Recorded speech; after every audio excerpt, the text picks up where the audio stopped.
Your boy Nicky Stees here. Gonna go about a half hour in this one, audio only.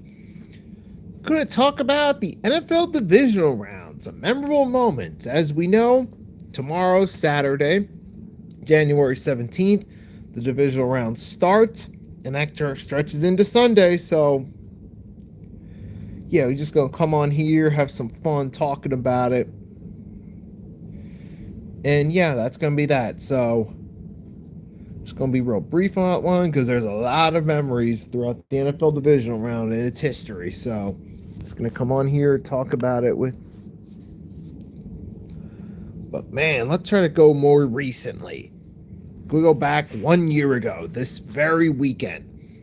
We had my team, the Philadelphia Eagles, in the snow in Philadelphia, defeat the Los Angeles Rams with a game-winning stand, as it was a close competitive game, and the Rams almost pulled off a comeback, but it was a Jalen Carter sack that stopped the Rams drive where they were just torching the Eagles defense, followed by an incomplete pass, sealed the deal.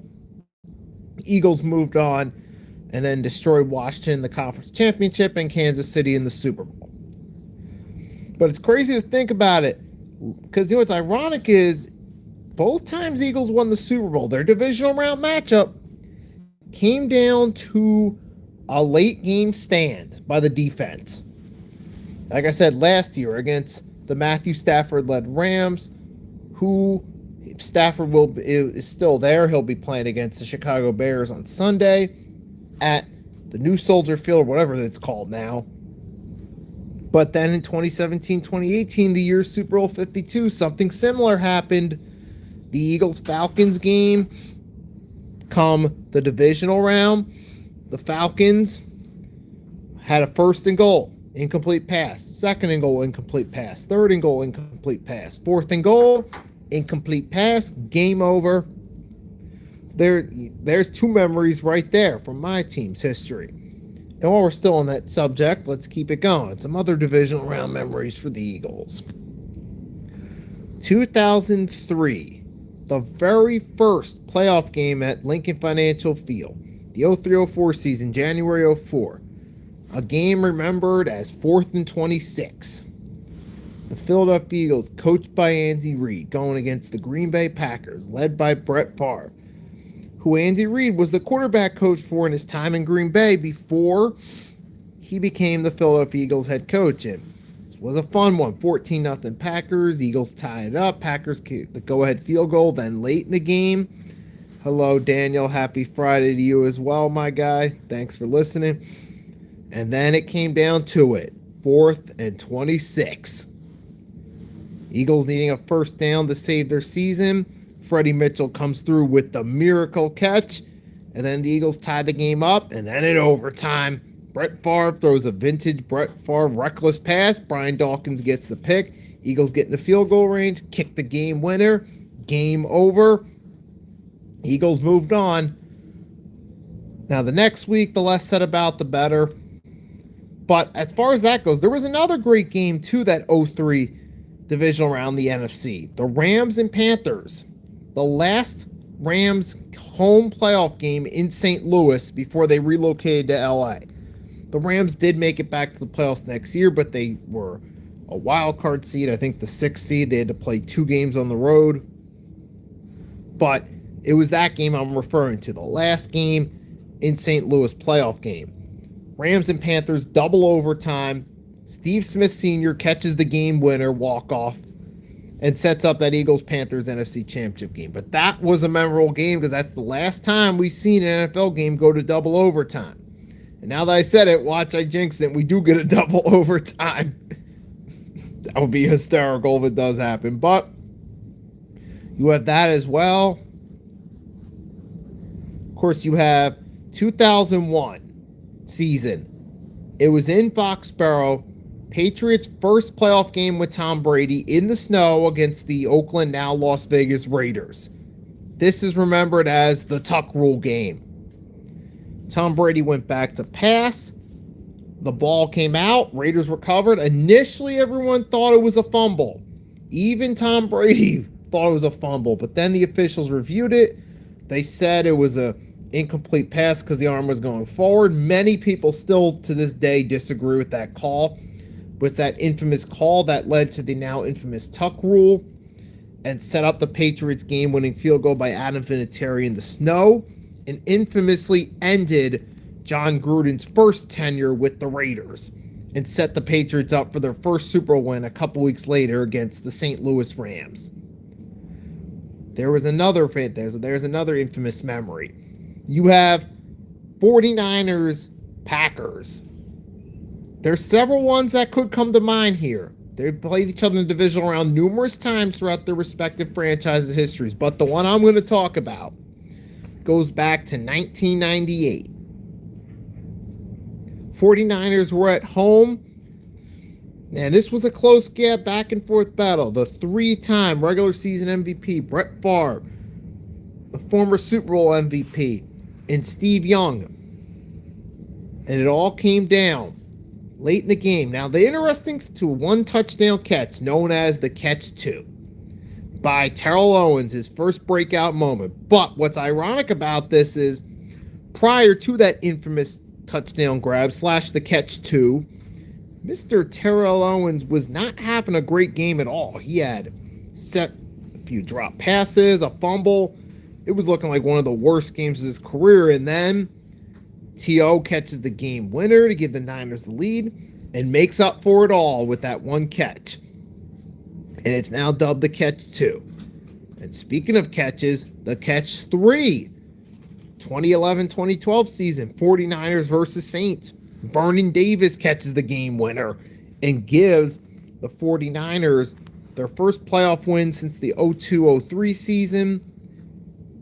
And then the Niners went on to play the Giants in the conference championship game. But that was that right there. You had the catch two and the catch three, respectively, were divisional round memories. T.O. catch two against the Packers, 98. Steve Young's last full season. First time Niners made the playoffs post T.O. Pardon me. Sorry about that, guys, but back to it. And then the catch two, Vernon Davis. So those are just too many moments. Of course, you had another infamous moment came the next year. Packers versus 49ers in the divisional round 2012 season. That infamous Colin Kaepernick long run for a touchdown in that Niners victory over the Packers to set up them and the Falcons in the NFC Championship game, which we'll get to maybe next week if I do a similar stream. Because there's some memories right there for you. I mean, I'm trying to think of some more recent ones we've had, like over the past couple years. We've seen several Kansas City Buffalo games, but the most infamous divisional round matchup between those two teams, the 2021 season, come fourth quarter time, Josh Allen and the Buffalo Bills, Patrick Mahomes in Kansas City, go back and forth in that fourth quarter. Both teams scoring touchdowns, and finally it comes down to overtime. And in overtime, mind you, the rules at the time for overtime were if the team that gets the ball first kicks a field goal, the other team gets the ball. If it's a touchdown, game over. The Kansas City Chiefs took advantage of that rule, scored a touchdown on that opening drive, and won what was a thrilling finish. All offensive battle in the fourth quarter into overtime. And speaking of that very same day, earlier that day, we had the Los Angeles Rams and the Tampa Bay Buccaneers. This was where the Rams pretty much arguably ended Tom Brady's last great run. Because that 2021 season where Brady was with Tampa was his real last good season. And Tampa had the number 2 seed, so they played the 3rd seed Rams at home in Tampa. At one point, the Rams took a big lead. Tom Brady nearly pulled another vintage Brady comeback, but a Rams field goal at the end sealed the deal for the Buccaneers, sent them home empty-handed in their attempt to repeat. And that sent the Rams to the NFC Championship game back at home against the 49ers. And that was it for Tom Brady's last great season. He tried coming back one more season the next year, but you started to see the decline. He just wasn't the same. And then Tom Brady finally retired for good. But it was that game right there where the Rams beat the Bucs on their road to Super Bowl 56 that ended Tom Brady's last great season, followed by that shootout between Kansas City and Buffalo later that day. Two great Sunday games, that one. And if we're also looking some more recent playoff memories from the divisional round, remember the who was it? It was Arizona Cardinals, Green Bay Packers, Carson Palmer versus Aaron Rodgers. Late in the game, Cardinals have the lead. They're looking to close it out, but Aaron Rodgers has two Hail Marys, one to keep the drive going, the second to score the game-tying touchdown.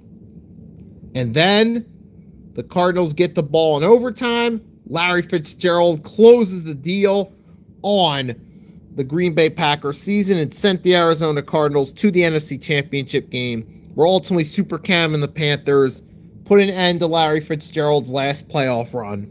But that game itself was a classic divisional round matchup between the Cardinals and the Packers that maybe not as memorable as the first one in 2009 during the wild card round, but it was a memorable game as well. But it was definitely the most memorable, that 2015-2016 divisional round.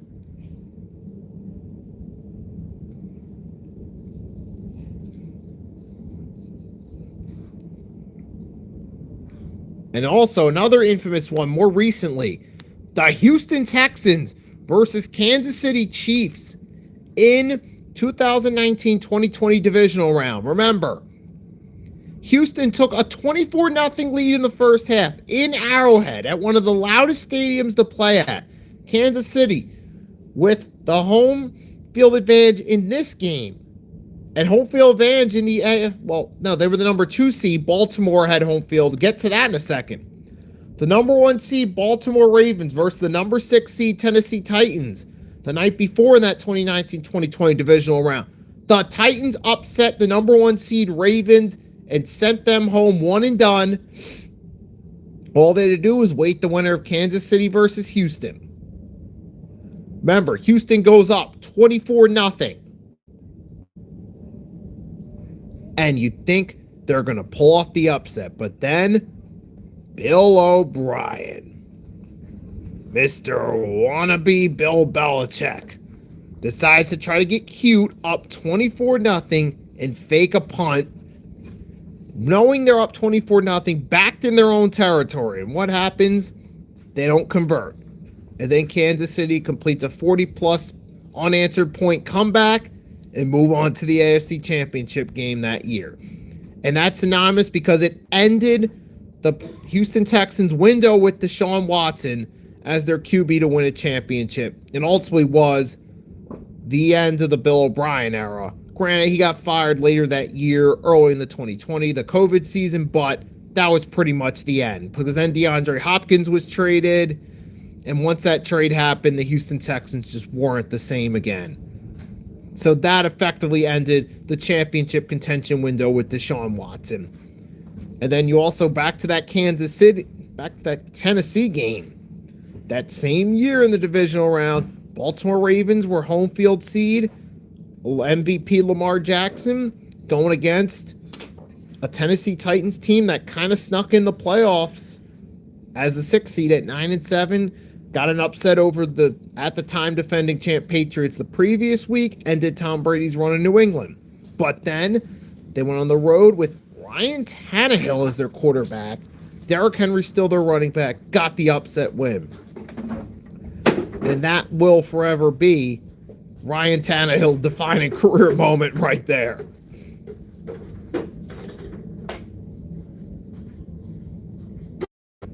And then but that's ironic because a few years later, with Tennessee still had some of the same pieces. Tannehill still the QB, Derrick Henry still their running back, Vrabel still their coach. They come into the playoffs, the number 1 seed at 11-6, which seems like an odd record to be the number 1 seed, but it happened. And they lost to a hungry sophomore Joe Burrow and the Cincinnati Bengals. And the lesson we learned there is you really need a key star quarterback to contend in this era. And that was where the Titans missed out their opportunity. And now here, several years later, they're paying for it big time. Because they have not been the same team since. So that effectively ended the Mike Vrabel-led Titans era, or window to win a championship right there, as part of that Cinderella run that Joe Burrow had to the Super Bowl. But who knows maybe if the Bengals get a better offensive line and some better defensive players, maybe they'll have another opportunity. But for now, that one Cinderella run where they fell short in Super Bowl 56 in LA was the best year with Burrow as their QB. But man, that 2021-22 season had, quite frankly, a lot of memorable moments. And then we go back, let's see, another one that stands out, 08-09. The number one seed New York Giants, and at the time defending Super Bowl champion, hosted their division rival, the Philadelphia Eagles. And in that game, Eagles defeated the Giants in the last game played at Giants Stadium before the opening of MetLife the following season, and the Eagles brought the Giants' run at Giants Stadium to a crushing halt, taking out some of their frustrations from their final game at Veterans Stadium a few years earlier. But that's also a big what-if year for the Giants because, remember, they started off 10-1. You had Plexico Burress was balling out for them, and then he went to a nightclub, had that accident that ended his season early and ended his peak as well, but that's another story for another time. And the Eagles defeated the Giants, but there's always going to be that what if for the Giants. What if Burress didn't get hurt? Could that have sent them back to the Super Bowl? We can always debate, but we'll never know. What we do know for sure is the Eagles beat the Giants in that game and got a big upset, which I believe that was the second time. There have been 3 times since 2000. The Eagles and Giants have played in the divisional round. You had 2000 season, the Giants beat the Eagles on the road to Super Bowl 35. 08-09, Eagles ended the Giants' quest to repeat. 22-23, Eagles beat the Giants at Lincoln Financial Field on the road to Super Bowl 57. So and there have actually been 4 total matches between them in the playoffs since 2000, but 3 of them were divisional. This video is specifically about divisional round memories. Ooh, what are some other ones? Because I know there's really a lot of memories that could come to mind. Oh, here's one. Number 1 seed, Indianapolis Colts versus the Pittsburgh Steelers. Now, the Colts had the number 1 seed. They had that long winning streak that extended into December of that season. And they were going against the Pittsburgh Steelers, who had beaten their division rival, the Cincinnati Bengals, the previous week. But in this one, this was kind of a lower scoring game. And despite the fact the Colts beat the Steelers on a Monday night earlier in the season, Steelers came out swinging in this one. And the Colts went for it on a 4th down. They missed out, and you thought that the Steelers were going to run out the clock. And then Roethlisberger hands to Bettis. Bettis fumbles. Ball's loose. Colts recover. Roethlisberger makes the game-saving tackle. And then the Colts get one last chance. But then they get into field goal range. Mike Vanderjagt goes to send it into OT. And he whiffs wide right. That effectively being the end of the Vanderjagt's tender in Indianapolis. And Indianapolis went and got Adam Vinatieri that offseason. And then the Steelers went on to beat Denver in the AFC Championship game and win Super Bowl 40. And speaking of that, another memorable moment from that season's divisional round, the night before, Denver Broncos, New England Patriots. Patriots were fresh off Super Bowl 39 win, having won 3 of the previous 4. And the Denver Broncos, still coached by Mike Shanahan, with Jake Plummer as their quarterback, defeated the New England Patriots and ended their quest at a three-peat. Effectively the last great moment of the Mike Shanahan era in Denver. But man, there's a lot of good memories from divisional round games throughout the years. Ooh, let's go back. Speaking of Shanahan in Denver, going back to the 96-97 season, or I'm sorry, the 96-97, whatever one. It was the Jacksonville Jaguars' second year in the NFL. It was their first time in the playoffs. They made it to the divisional round against the Super Bowl favorite Denver Broncos. And the Jacksonville Jaguars, with Mike Tomlin, Mark Brunell, Fred Taylor, and company, upset the AFC Conference favorites in Mile High, where it's considered a tough place to play, and sent them home empty-handed. Now, the Broncos would win the next two Super Bowls following that season to make up for it, but that was like that Jacksonville Jaguars, we're here moment. This was their official, we're here in the NFL moment, acknowledge us. And for a period of time there, Jaguars were a good team, though, with Tom Coughlin as their head coach.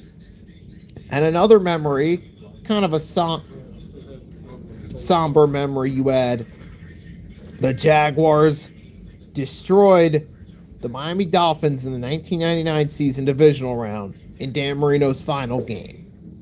Now, sometimes quarterbacks get to go out, have a great farewell, like John Elway winning back-to-back. Peyton Manning, while he didn't have the greatest performance, he did get to play a role in that Super Bowl 50 win for the Broncos. We've seen even Jerome Bettis did it a decade earlier with the Steelers, being part of that team. And I'm sure there's a few others that don't come to mind right off the top of my head that got to retire on top. But it doesn't always work that way for Michael Strahan. But it doesn't always work that way for everyone. Sometimes some players, they go out in the worst way possible. And for Dan Marino to lose his final game in absolutely embarrassing fashion in the biggest blowout in modern NFL playoff history, certainly not the farewell that Dan Marino or his fan base would have wanted. But sometimes you can't always have the happy ending we want. But speaking of not getting the happy ending we always want, we also had, in 2020-21, the COVID season, Drew Brees' final game in the Superdome. Saints versus Bucs divisional round. First Brees versus Brady playoff matchup. And ultimately, the Bucs beat the Saints. Drew Brees' farewell game. Now, the one memorable part about this, though, is the aftermath of the game. When Drew Brees came back onto the field to let it all soak in that this was going to be it at the Superdome, Tom Brady came back out on the field, played catch with Brees' kids, and they had a nice little friendly, respectful competitor moment. That was a memorable moment right there in itself. And speaking of the Saints, I'm actually going to give credit where credit's due. It was in 2006 when the Saints advanced to their first conference championship game, defeating my Philadelphia Eagles, led by backup quarterback Jeff Garcia, filling in for Donovan McNabb, who suffered a season-ending injury. And that was the infamous Reggie Bush-Sheldon Brown hit, where Sheldon Brown decked Reggie Bush. But the Saints ultimately got the better of the Eagles and they got to their first conference championship game in franchise history. And then 5 years later, the Saints were back. In Kurt Warner's final game, the Saints destroyed the Cardinals, which set up that infamous conference championship game with the Vikings, followed by Super Bowl 44 over the Colts. But it was that first big playoff win of this Brees-Peyton era that came in that divisional round against the Eagles. And speaking of Eagles, I remember 2001, Eagles-Bears at the old Soldier Field. Bears were fresh off a shocking 13-3 campaign under Dick LeVeaux as head coach. That Brian Urlacher monsters of the Midway defense. You had rookie sensation running back Anthony A. Train Thomas. And you had the Philadelphia Eagles coming in to town. Donovan McNabb, the hometown guy, coming to Chicago in the opposing team's uniform, and the Eagles ended the Bears' run and moved on to the conference championship game. The first big